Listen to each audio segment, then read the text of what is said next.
Would you like me to get started? Just a moment, please. Okay. Okay. Welcome to the second talk of the day of this week's Majorana-Raychaudhuri seminar series. And we are happy to have Dr. Kevin Kelly from Texas. And he's going to talk about novel searches at neutrino facilities. Maybe I'll send you a reminder when 5 minutes are left. Okay, great. Thank you. Thank you for the invitation. It's nice to be here, even virtually. So I'm going to tell you a story about some novel searches we can perform for hopefully some new discoveries that can be made at neutrino facilities this decade and in the coming decades.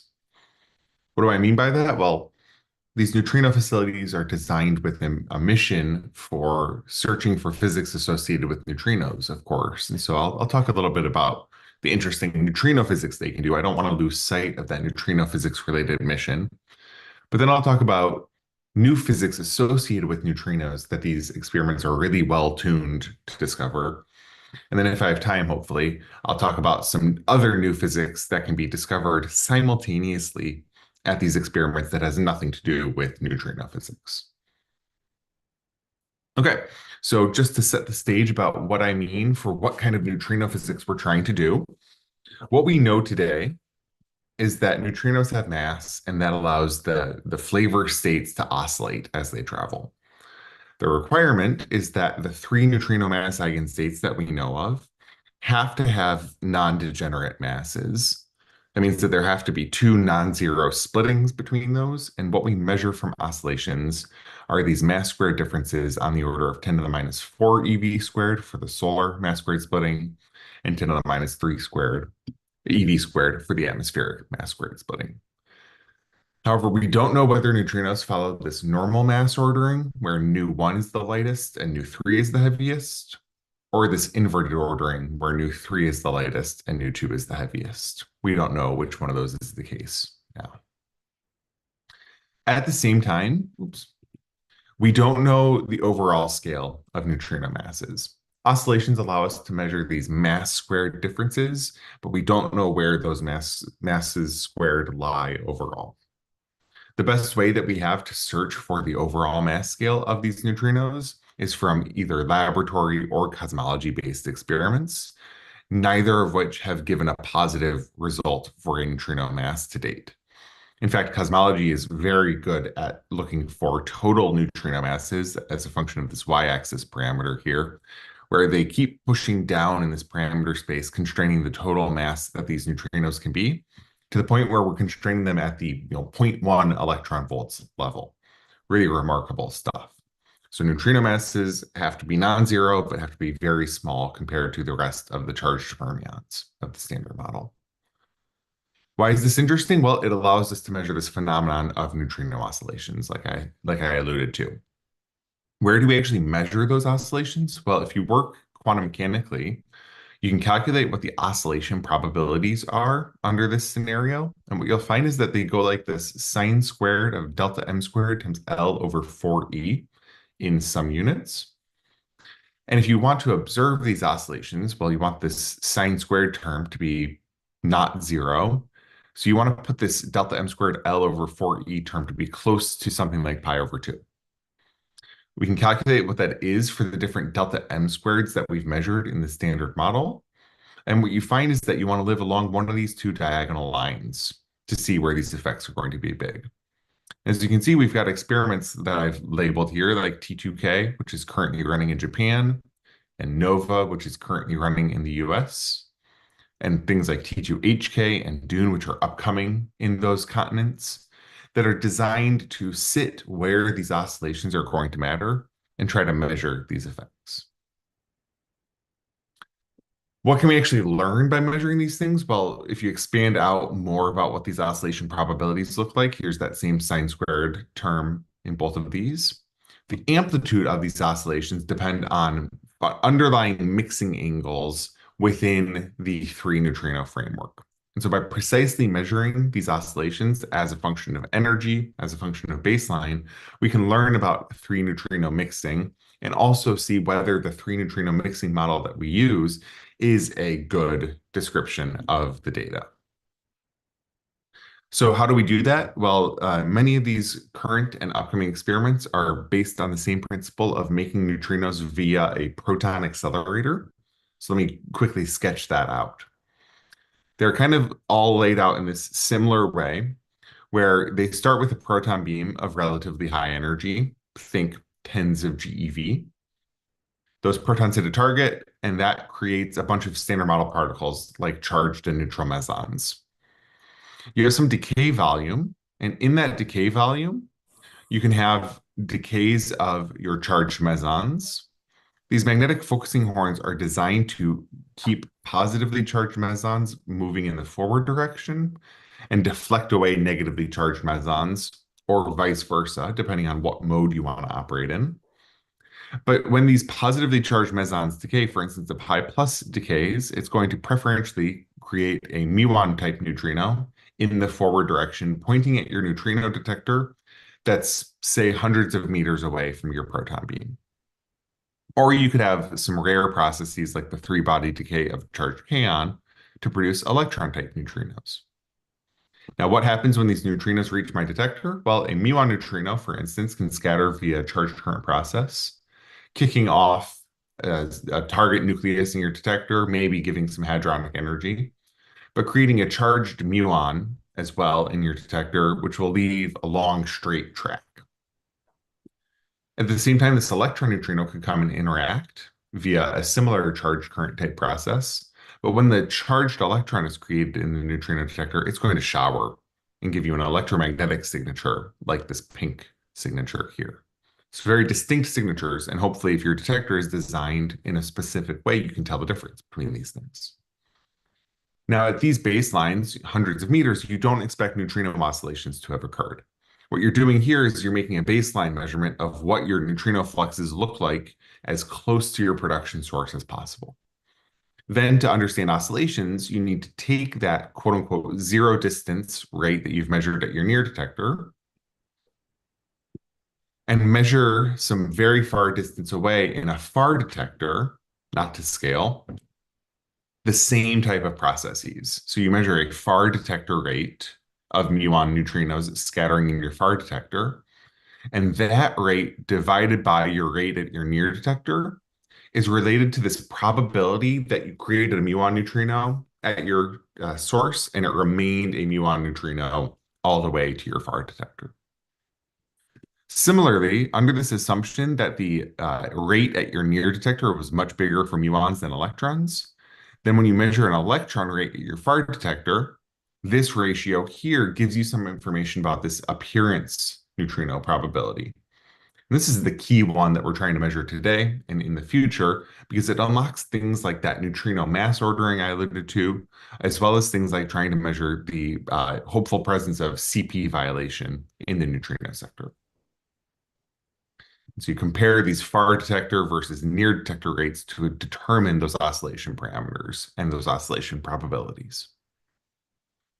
So this is an example of what can be done now using neutrino oscillations, trying to measure the amount of CP violation in the lepton sector. I'm not going to dwell on this too much, just to say that we don't know if or how much CP violation there is right now, or at least as of a few years ago. The picture hasn't changed dramatically since then. And if you update this to project forward about what we can do in about 15 years or so, then this gets dramatically better with upcoming experiments like Dune, T2 Hyper-K, as well as upgrades to IceCube and the Juno reactor neutrino experiment in China. Okay, so that's what I wanted to say about quote unquote standard neutrino physics, but let's talk about beyond the standard model physics now. So I had this picture about measuring rates at my near detector and comparing them with rates at my far detector and performing this comparison to understand neutrino oscillations. But what if our expectations are not met? For instance, this relationship here where I've said that I want my electron neutrino rate at my near detector to be much smaller than my muon neutrino rate at that same near detector. If that condition isn't met, could that be evidence of BSM physics?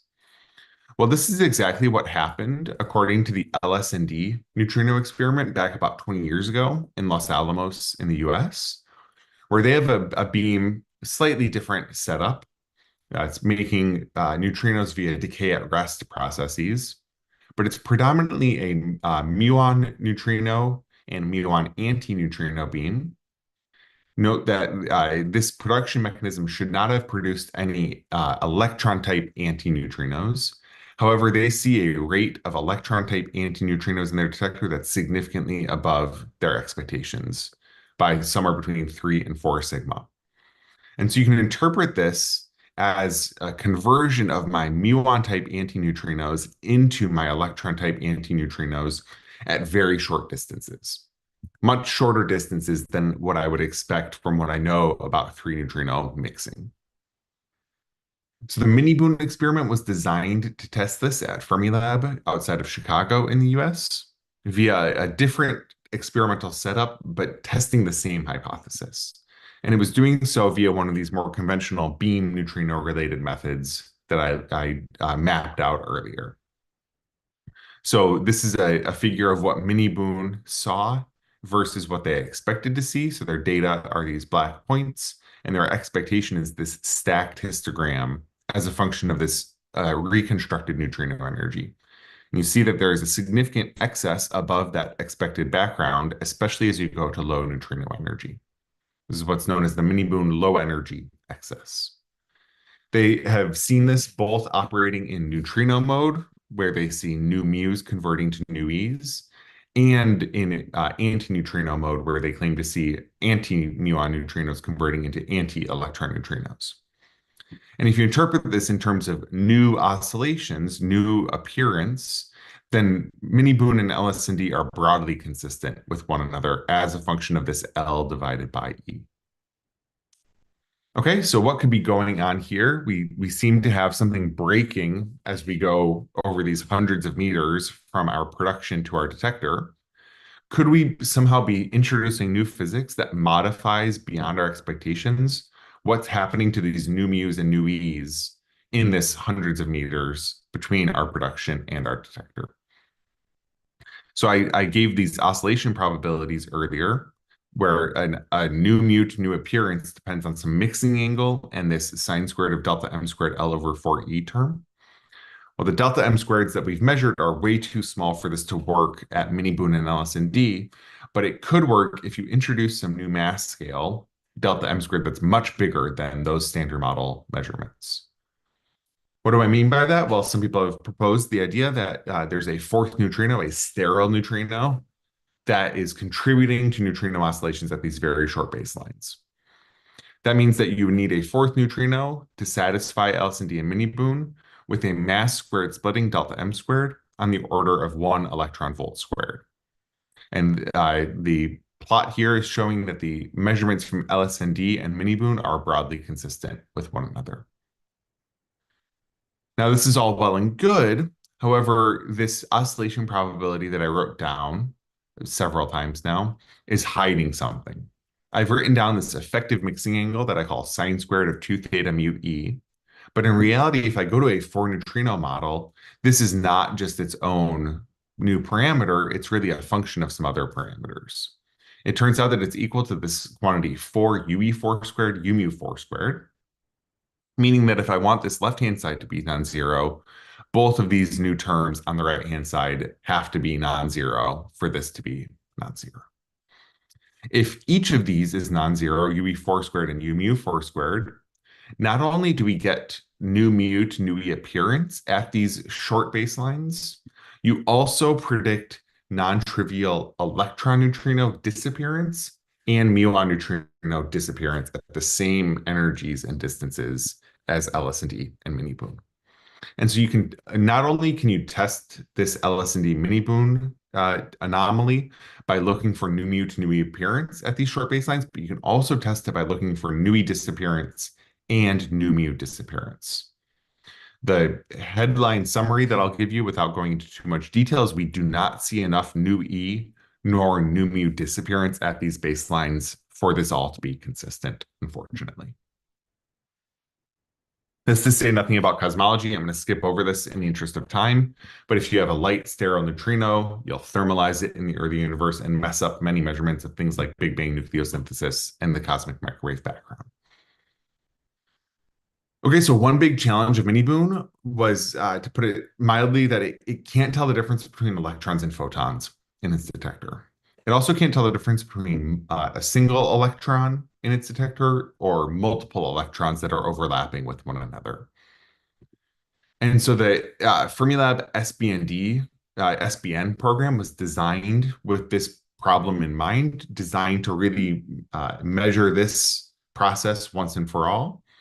And in particular, one really big advantage of the detectors of the SBN program is its very good particle identification capabilities. It can tell the difference between electrons and photons. It has these very wonderful time projection chamber images to identify electromagnetic showers, like an electron here, or these short proton tracks, or these relatively long muon tracks.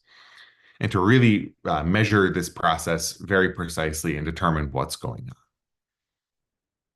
So Microboon was the first of the SBN detectors to come online and the first to release its data analyses. And so these figures are showing Microboon's first search for an anomaly akin to what Miniboon and LSD saw.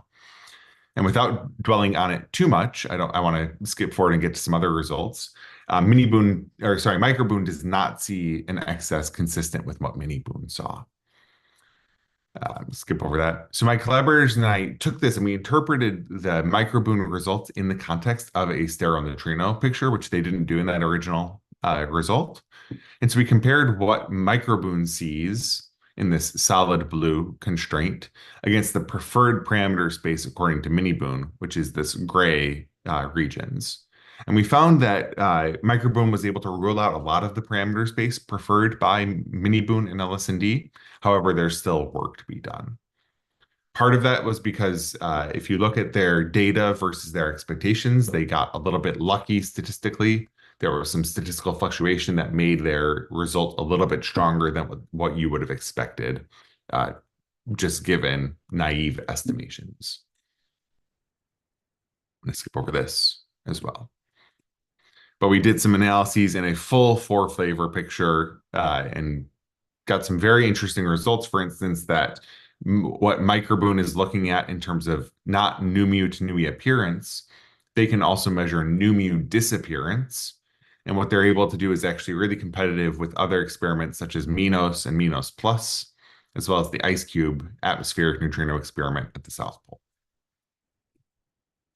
So moving beyond this, if we don't want to go with these quote unquote plain sterile neutrino scenarios, we can go one step further. And one proposal had been made over the last several years that the LSND and Miniboon results are actually consistent with this idea of a decaying sterile neutrino. And so there's these twin results from two different groups, from Detler et al. And Degovea et al. Back in 2019, looking at this hypothesis through slightly different lenses, where we have a muon neutrino that mixes with a fourth mass eigenstate that then decays down into an electron type neutrino somehow. So very recently, my PhD student and another collaborator and I analyzed this in the context of Microboon for the first time, where we implemented this decaying sterile neutrino model, actually two different models, into the Microboon analysis framework. And we were able to place constraints on this model. And we found that actually Microboon is extremely good at constraining this scenario. We did not find any parameter space where the Miniboon anomaly really survives in the light of this updated Microboon result. So we're really excited by this, and we're really eager to see what happens as Microboon continues to release more data. All right, so let me switch gears now. Instead of thinking about new physics associated with neutrinos like sterile neutrinos, I'm going to stop thinking about neutrinos outright. So this is my same picture before of my neutrino beam. But now I'm going to think about what else might be going on if beyond the standard model physics exists. So instead of producing neutrinos in this decay volume, I want to consider a different possibility. For instance, if I have a dark photon, let's call it A prime, then that can be produced in processes like the decay of neutral mesons. I can have a pi zero that decays, instead of to two photons, it can decay to a photon and this dark photon. Let's further suppose that this dark photon is coupling my standard model sector very weakly to a dark sector that has dark matter in it. Well, then that dark photon can decay into dark matter pairs, and those pairs can travel towards my neutrino detector.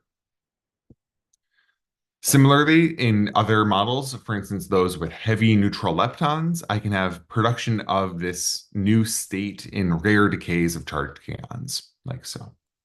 Now, what do I do with these? Well, I need them to do something for me to have a signal in my neutrino detector. So for instance, this dark matter particle chi, if it couples to this dark photon that mixes with the standard model, it can scatter off electrons in my neutrino detector via elastic scattering, like so. In this case, I would get a very energetic, very forward-going electron, giving me a long, straight track in the forward direction. Or if I have this heavy neutral lepton, in some models, these heavy neutral leptons will be metastable or unstable, and there's some probability that they'll travel through this decay volume through the Earth and reach my neutrino detector and then decay within. And so, for instance, it can decay via this process into a light neutrino and a pair of charged muons, a mu plus mu minus pair. Now, what's interesting with both of these scenarios, as well as a whole bevy of other BSM scenarios that people like myself have considered, is that we have a lot of signals that one or both of the following are happening. One is that you can predict a new event spectrum, for instance, these electron scattering results that are characteristically different from what you expect in the standard model with neutrino interactions. I'm not going to talk about this dark matter scenario further, but I have a lot of interesting ideas related to that if you're ever interested in chatting about it. You can also have models or scenarios like this heavy neutral lepton decay one, where the signal that you're getting, a pair of charged muons, is either impossible or very rare under standard model predictions. And so these will constitute things like zero background searches, which means that it's relatively easy to look for a signal above that very small background. There's really some good complementarity between different types of neutrino detectors in these BSM searches. For instance, whether you're interested in a large liquid detector like microboon or these other SBN detectors, these are really good for looking for rare scattering type events, looking for very precision measurements with the very good detector characteristics of these large liquid detectors. But at the same time, you might be interested in a signature of a new particle decaying, like that heavy neutral lepton I mentioned. And in that case, you get a lot of signal to background advantage by looking in a large gaseous detector. That's because backgrounds from things like neutrino scattering will be suppressed due to the low density of these gaseous detectors. Now, this is one type of detector that's been proposed for a future Dune upgrade, so something like a Dune Phase 2 in the 2030s. So let me do a quick case study about what we could do with this type of search in the Dune beam, looking for these types of heavy neutral leptons. So you can ask, how many of these things do I produce under certain BSM assumptions? So if I turn on this new mixing that I call U mu n squared, what can I get in terms of this type of new heavy neutral lepton as a function of its mass? Well, it depends on what the mass is. If it's light enough, I can create these new things from charged pion decay, traveling in the forward direction. If it's kind of medium heavy, it's too heavy to be produced from a charged pion decay, then I'm mostly going to be interested in charged kaon decay, like what I sketched out on the previous slide. But even if it's really heavy, heavier than the kaon mass, you can still have some production from things like charged D and D sub-s meson decays. What do we do with these? Like I said, well, we want them to travel to my detector and decay within. And so you can calculate the lifetime of this heavy neutral lepton. You can calculate how likely it is to decay inside your detector of interest. And that's what we did. We calculated this assuming 10 years of data collection in the Dune era in 3 different mixing scenarios where the mixing is predominantly with electron flavor, muon flavor, or tau flavor. Just focusing on, say, this muon flavored coupling, we looked at various decay channels, for instance, the N decaying to a pair of charged electrons plus a neutrino, or a muon and a pion, or a muon and a rho meson. There's a number of decay channels that you could look for. Each different color corresponds to a different final state. And what we found is that you can really improve on existing constraints, these black and gray shaded regions, using this type of approach at an experiment like Dune. Now, we did this back in 2019. There was another existing literature result back in 2019 as well. But work has been done since then from this Coloma et al. Group in 2020 and this Breitbach et al. Group in 2021. And I really want to point this out because I was not a part of any of these three papers. And this is a scenario where people have taken there's been a considerable amount of progress in the phenomenological analyses from 2019 to today, where I would argue that each of these papers has improved on its predecessors significantly, considering more complicated things like detector efficiencies and backgrounds, and a lot of these considerations that can be ignored at the beginning that can't by the time that we reach a true bona fide experimental analysis. People have made these improvements every step of the way. And so it's a really a big community effort to get these results better, to improve over time, to move this to a real mature analysis in the Dune era. You can also think about these long-lived particle searches in a more model-independent approach. That's what I studied with my collaborators here last year, where instead of thinking about a specific model with some mixing parameters, you just assume that you have a new particle, call it X, that can be produced in kaon decays, and it can decay back into electron-positron pairs. And so what we're looking at on the y-axis here is just a product of branching ratios of the kaon into this new particle and that new particle into charged electron pairs as a function for its fixed mass of 250 MeV as a function of its lifetime in meters. Now, we project that Dune is really, really good at looking for these long-lived particles with, medium scale lifetimes on the order of hundreds of meters, but it can cover a really wide region down to these branching ratio products on the order of 10 to the minus 15. Truly astounding, if you ask me. But what's nice about this is that this model-independent approach, where we have a particle produced in kaon decays that itself decays into electron-positron pairs, actually maps onto several standard models of interest. Sorry, beyond the standard models of interest, including this heavy neutral lepton model that I was talking about previously, where it maps onto this line in this parameter space, this dashed gray line. But also this model where this new particle is a scalar particle that mixes with the Higgs boson. And in that model, you would predict that you live along this dot dashed gray line. And so these model independent searches are designed to capture more BSM scenarios all under one analysis umbrella to save time for the experimentalists and for the theorists.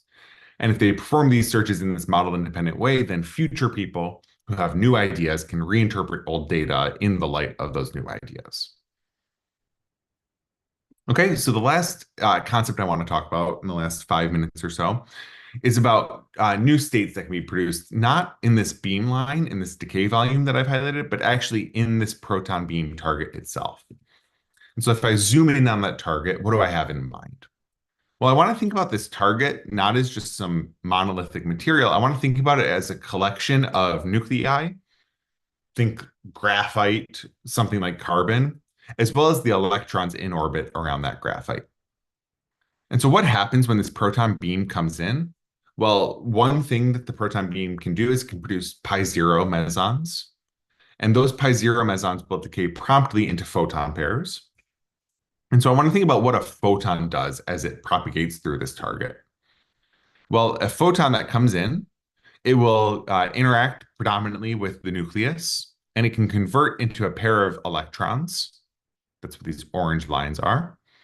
One of those electrons, it could Bremsstrahlung off another photon that itself then pair converts into an E plus E minus pair, or similarly, more Bremsstrahlung, more pair conversion into E plus E minus pairs.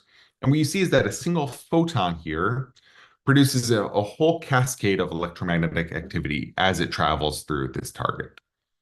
This is all standard model physics here.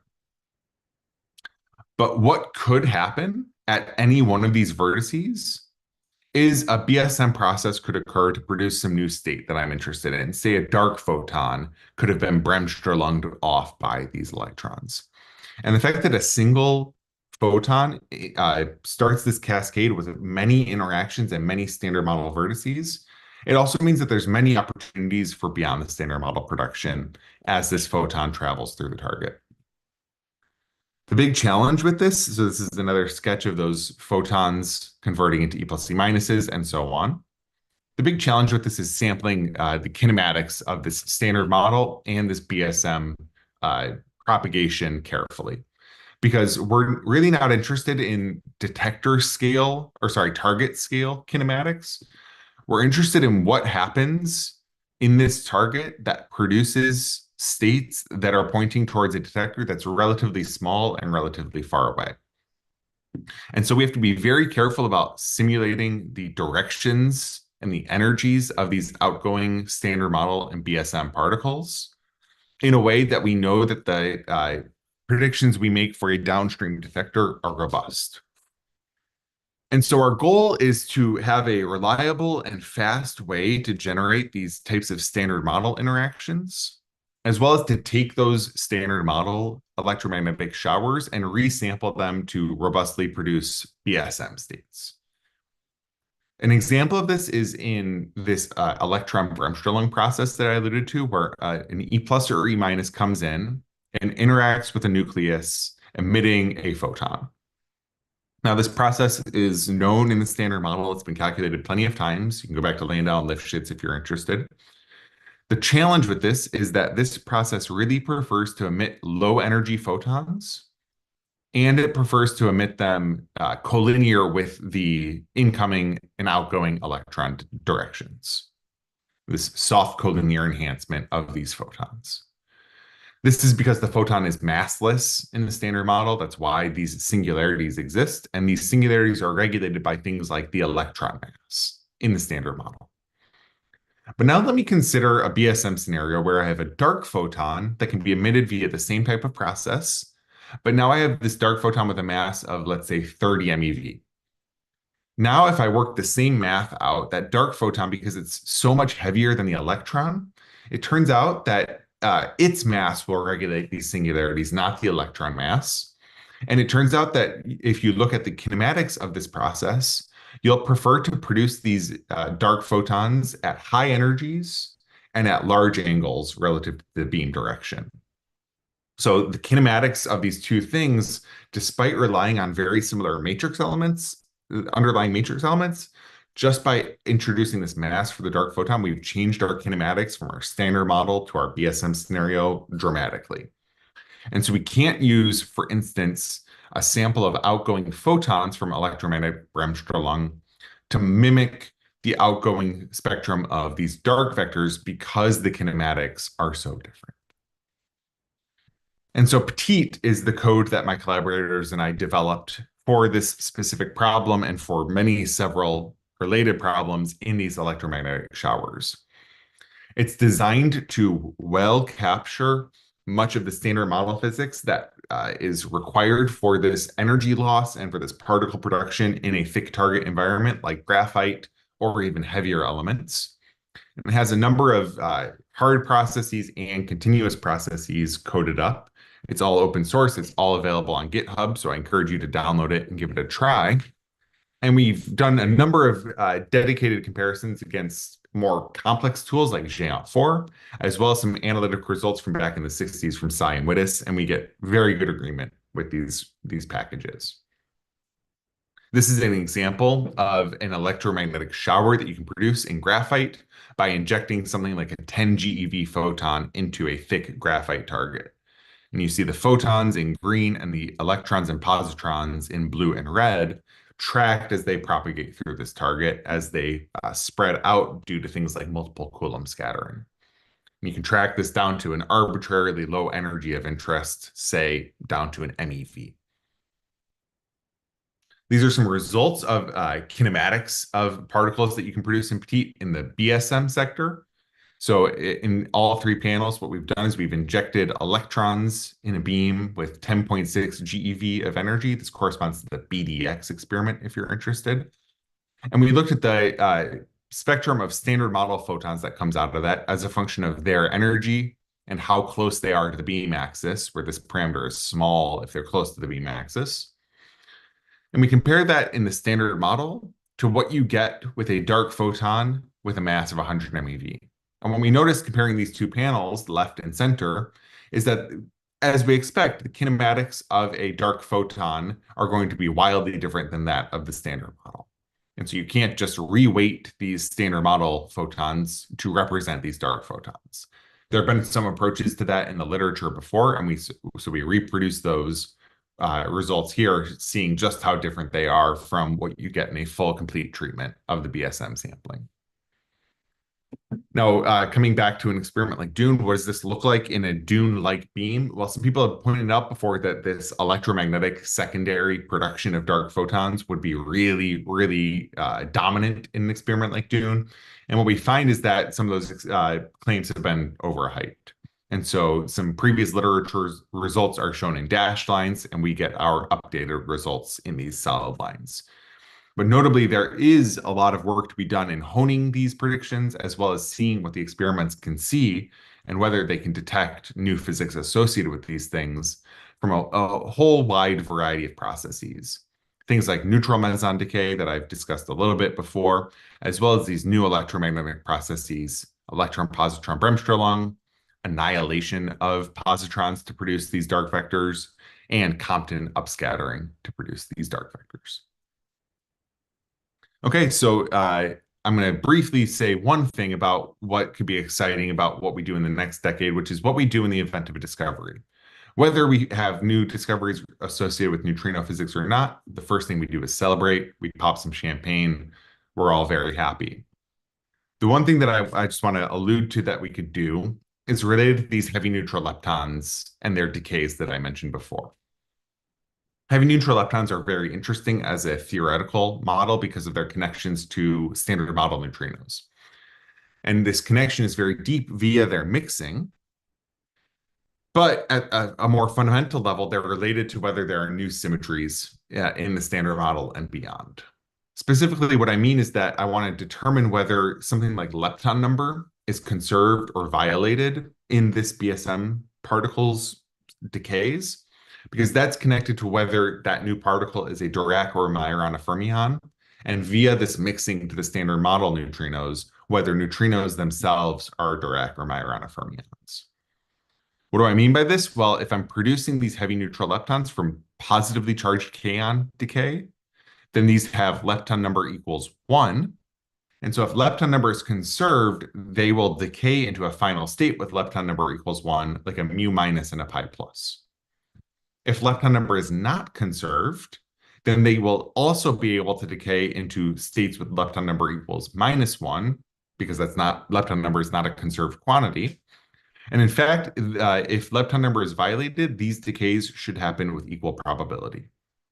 And so if you design a detector that can tell the difference between these final states, you can ask whether these chains occur with equal probability or not, and whether lepton number is conserved or violated in your system. Now, this is a challenge because two main reasons. One, no neutrino source is perfect. You'll have some contamination from negatively charged kaons, and so you'll have some intrinsic muddling of the waters there. Also, no detector is perfect. No detector can perfectly tell the difference between mu minus pi plus versus mu plus pi minus. Nevertheless, we think this is something that could be accomplished in that Dune gaseous argon detector. So what I'm showing here is a zoom in of a previous sensitivity region that I showed, where as a function of the heavy neutrino mass and mixing, we show in purple the region for which you could discover this HNL, as well as these dashed black lines for two different assumptions about how good my detector is at measuring charge and particle identification. Regions for which not only you could discover this new particle, but you could also, at 3 sigma confidence, tell whether it was a Dirac or Majorana fermion, or equivalently, whether lepton number is conserved or violated in its decays.